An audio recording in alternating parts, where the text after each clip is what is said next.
Pardon, chef. Merci.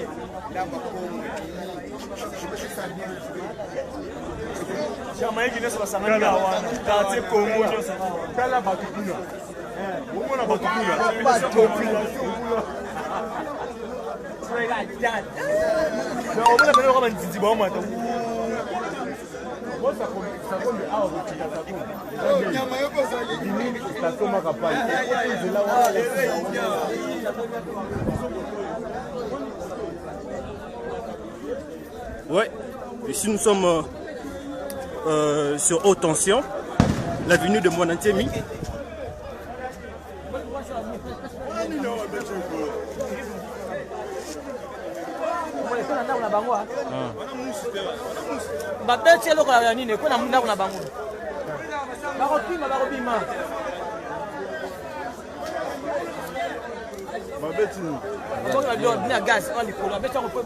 Babaki nini? Gaz?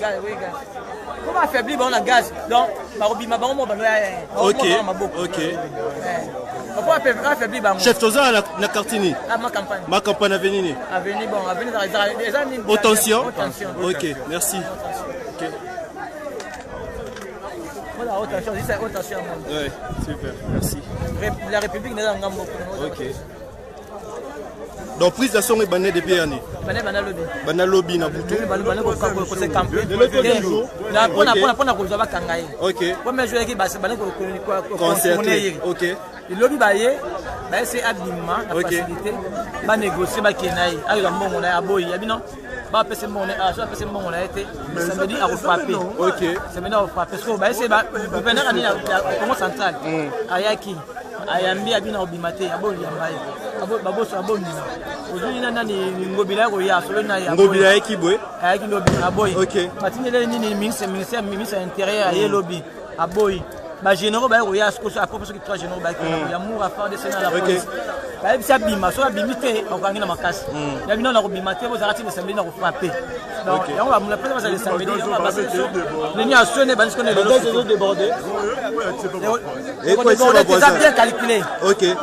Il bien calculé. On va mettre en matin à banini ba kilomètre. On va mettre en licolo pour quoi ya. OK. On va mettre en so petit boy au débordé mais licolo boy et que petit licolo to chep tu en mai.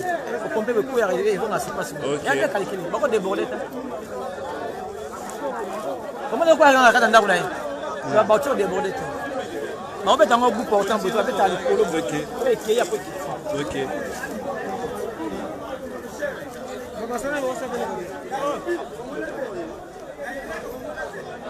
Ouais, continue toujours. Poursuit notre marche.